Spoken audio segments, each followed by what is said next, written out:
Selamat pagi, saya Arta Prismawan dari kelas S1 Pariwisata B semester 1. Kali ini saya akan menelaah jurnal tentang Desa Adat Trunyan. Pertama, pendahuluan. Perkembangan pariwisata memberikan pengaruh yang sangat besar terhadap perkembangan objek wisata di Bali baik secara langsung maupun tidak langsung. Fenomena akomodasi objek pariwisata di Bali semakin banyak sejalan dengan perkembangan pariwisata.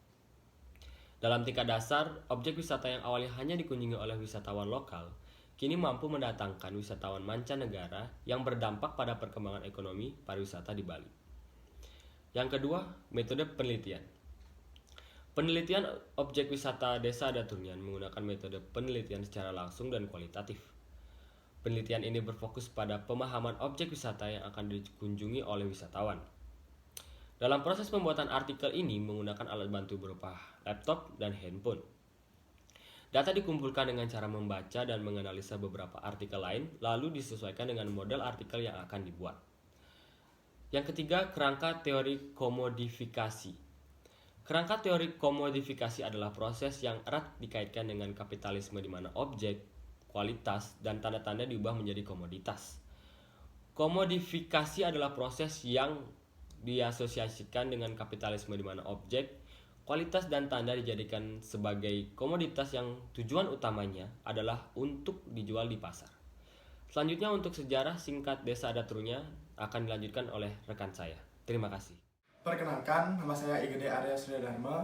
Di sini saya akan menceritakan sejarah Desa Adat Trunyan. Dikisahkan dahulu kala di kerajaan Surakarta di Pulau Jawa tercium bau harum yang menarik perhatian empat bersaudara, pangeran dan putri kerajaan Surakarta. Keempatnya pun kemudian marah untuk mencari sumber bunyi itu. Mereka terdiri dari 3 orang pangeran dan 1 orang putri.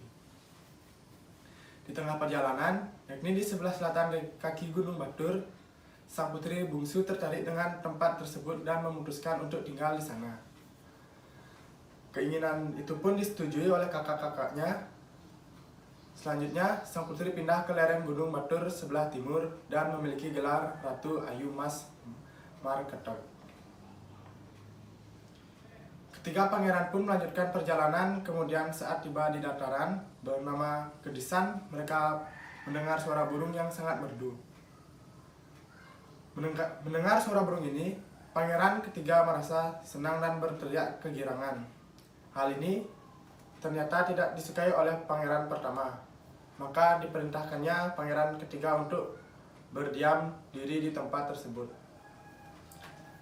Ketika pangeran ketiga menolak, Pangeran Sulung marah dan menendangnya hingga jatuh dalam posisi duduk bersila dan berubah menjadi patung. Saat ini kita masih bisa menemukan patung Batu Batara Dewa dalam keadaan duduk bersila di wilayah Kedisan. Setelah itu, kedua pangeran yang tersisa pun terus melanjutkan perjalanan sampai ke sebuah dataran, di mana mereka bertemu dengan 2 orang gadis cantik. Sang pangeran kedua pun kemudian menyapa keduanya.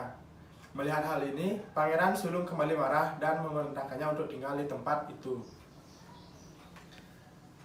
Ketika kembali ditolak, sang Pangeran Sulung kemudian menyapa adiknya hingga jatuh terlungkup dan kemudian ditinggalkan. Disebutkan sang adik kemudian menjadi kepala desa di tempat itu dan desa tersebut disebut dengan Desa Abang Dukuh. Kata dukuh tersendiri merupakan istilah dalam bahasa lokal yang berarti terlungkup. Setelah melanjutkan perjalanan seorang diri, sang Pangeran Sulung pun akhirnya menemukan pohon tarum menyan yang merupakan sumber wangi-wangian tersebut. Di bawahnya, ia melihat seorang dewi yang sangat cantik jelita. Sang pangeran pun jatuh cinta dan berniat untuk melamar sang dewi. Lamaran sang pangeran pun diterima oleh kakak sang dewi dengan syarat sang pangeran harus menjadi pemimpin desa tersebut. Sang pangeran pun diberi gelar Ratu Sakti Pencering Jagat, sementara istrinya diberi gelar Ratu Ayu Pingit Dalam Dasar. Sejak itu Desa Trunyan pun berkembang menjadi satu kerajaan kecil. Kemudian untuk melindungi kerajaan dari orang luar yang datang karena tertarik dengan bau harum pohon taru dari Taru Menyan, Ratu Sakti pencerik jagat memerintahkan penduduk untuk tidak menguburkan masyarakat yang meninggal, namun diletakkan saja di bawah pohon Taru Menyan hingga membusuk. Sejak saat itu pun bau harum pohon tersebut sudah tidak tercium lagi, sedangkan jenazah-jenazah tersebut pun juga tidak mengeluarkan bau busuk. Dan tradisi pemakaman yang disebut dengan mepasak ini pun masih dijaga dan dilestarikan hingga saat ini. Saya Kadela Soryana. Saya akan membahas tentang budaya yang ada di Desa Adat Trunyan. Yang pertama, di Desa Adat Trunyan, mayat tidaklah pernah dibakar melalui ritual ngaben seperti umumnya masyarakat di Bali. Di masyarakat di sini mayat sengaja dibiarkan membusuk di permukaan tanah dangkal berbentuk cekungan panjang di bawah udara terbuka. Bicara fenomena mopasah, sebenarnya penggunaan kata pemakaman atau penguburan ialah sebuah contradictio in terminis. Pasalnya, kata makam atau kubur selalu memiliki konotasi dimasukkan ke dalam tanah, sedangkan tradisi masyarakat Trunyan jelas tidaklah demikian. Untuk memudahkan di sini, sebutlah fenomena mepasah sebagai kubur angin. Sedangkan ngaben pada umumnya dilakukan oleh masyarakat Bali di Pulau Dewata ialah kubur api atau kremation. Seorang antropologi asal Indonesia, James Danajaya, dalam kebudayaan petani di desa Trunyan di Bali menyebutkan fenomena mepasah ini sebagai istilah exposure. Yang kedua, sayangnya potret antropologi seputar seluk-beluk ritual atau upacara penguburan di masyarakat Desa Trunyan seringkali dilukiskan secara tidak utuh. Pasalnya, masyarakat Trunyan sebenarnya tidak hanya mengenal satu upacara dan satu model penguburan sebagai rangkaian upacara kematian. Selain ngutang mayat sesungguhnya juga dikenal dengan upacara ngaben.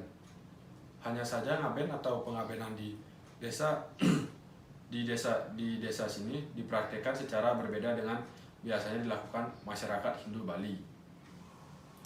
Selain itu, di Desa Trunyan sesungguhnya hanya mengenal mepasah sebagai bentuk kubur angin, melainkan juga mengenal tradisi kubur tanah seperti lazimnya masyarakat Indonesia.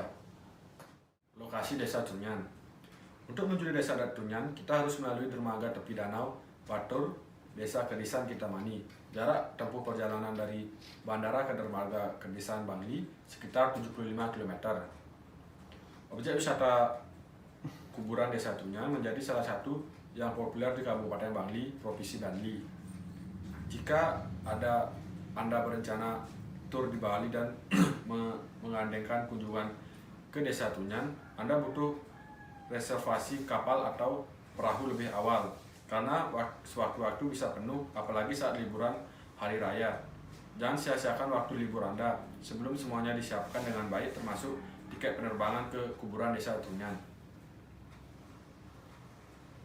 Yang terakhir, simpulan dan saran-saran pertama.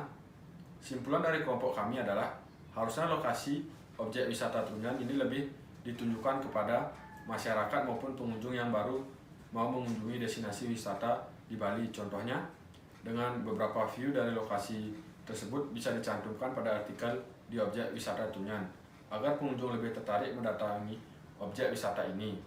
Saran untuk masyarakat agar membantu melestarikan budaya yang ada di tempat ini agar tidak termakan zaman.